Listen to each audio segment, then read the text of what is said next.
Prayer has been devised for such men as have never any thoughts of their own. One of Nietzsche's more cynical takes is about the origin and purpose of prayer. Essentially, Nietzsche presents prayer as a tool invented by the founders of religion to keep the common people, who are incapable of elevation of the soul, quiet. In his own words, "What shall these people do in holy places and in all important situations in life which require repose and some kind of dignity, in order at least that they may not disturb? The wisdom of all founders of religions, the small as well as the great, has commended to them the formula of prayer. Prayer, in essence, has the function of keeping people quiet, a long mechanical labor of the lips, united with an effort of the memory, and with a uniform prescribed attitude of hands and feet, and eyes. They are settled down for a time at this work, and present a tolerable appearance. Their mode of prayer is devised for the advantage of the pious who have thought and elevation of their own." This section is from The Joyful Science, and it prefigures an important idea that will be more fleshed out in a later work, The Genealogy of Morals. But a critical idea to keep in mind when discussing Nietzsche's views on religion is the distinction he makes between the priest and the common folk in matters of religion. Even though Nietzsche heavily criticizes the priestly class, he has some kind of respect for them, as they are at least in some measure successful in their pursuit of power, even if he detests the means by which they do so. The same is true of the saint, another type of human that features prominently in Nietzsche's works and in a very ambivalent, almost paradoxical way, as if Nietzsche can't figure out whether to hate or to respect the saint, or do both at the same time. Going back to the question of prayer, Nietzsche commends the priestly class for being able to devise a mechanism by which they exert power over the common folk. They literally shut them up by means of prayer. Still, there is more to unpack, because the priest himself certainly feels the need for prayer, at least sometimes.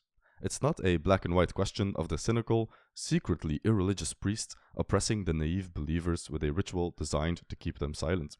Nietzsche grants that even the priest, after a long day perhaps, might find some use for prayer, for mechanical piety, as he calls it.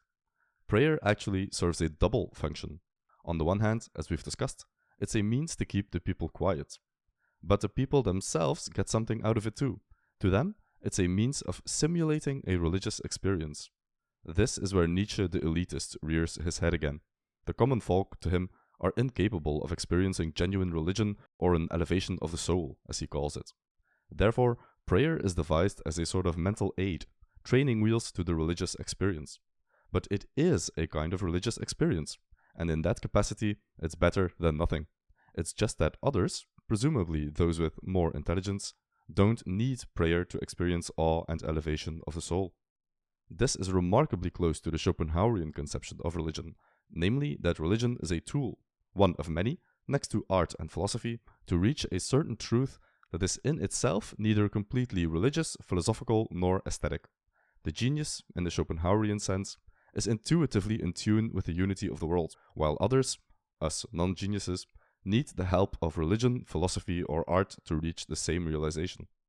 Nietzsche seems to implicitly agree with Schopenhauer here, which is not really surprising since The Joyful Science was written before he completely disavowed Schopenhauer. This will change in due time, of course, and by the time he wrote Beyond Good and Evil, 4 years later, he would speak of the religious neurosis. In any case, in The Joyful Science at least, Nietzsche seems to leave some room for the possibility of genuine religious experience. It's just that most people need some kind of training wheels to get there, including even the priest who might make use of them if he's too tired to directly engage with the religious. At the same time, it turns out that prayer is a useful tool to keep the common people quiet. Without this invention, people would incessantly chatter while in church and thus disturb the people who are trying to have a genuine religious experience. This idea that religious leaders cynically use religion to exert power over the common people, or at least use it to keep them docile and quiet, will feature more prominently in a later work on the Genealogy of Morals. All sick and diseased people strive instinctively after herd organization, out of a desire to shake off their sense of oppressive discomfort and weakness. The ascetic priest divines this instinct and promotes it. Wherever a herd exists, it is the instinct of weakness which has wished for this herd, and the cleverness of the priests which has organized it. If you thought Nietzsche's short paragraph on prayer was cynical in tone, then you better mentally prepare yourself before you tackle the infamous third essay of the Genealogy of Morals. We have covered the genealogy in greater depth right here on the channel, in a video that is 1 hour long in total. we consider it good preparation if you want to read the book yourself. Arguably, it's Nietzsche's masterpiece. It's also his least aphoristic book, making it a good place to start. We'll leave a link to our video in the description. The ambition of the channel is to cover every single work of Nietzsche in a video like this one, so if you don't want to miss these, consider subscribing and clicking the bell button.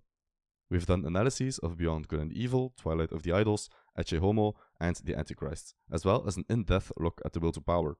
Links to all of these videos are in the description. A full analysis of The Joyful Science will come out soon, so again, please subscribe if you want to be notified when it's released. With that said, we want to shout out our Patreons who make these videos possible. If you want to support the work we do on the channel, we kindly suggest you check out our Patreon page. Those in the higher tiers get access to a monthly Patreon-only video, as well as access to the entire backlog of previously released videos. These videos are mostly about subjects that are too spicy for YouTube, and thus end up on Patreon. If you want more Nietzsche, check out our videos on why Nietzsche hated Plato, and what to do if you feel stuck reading Nietzsche. Thank you for watching, and we'll see you in the next one.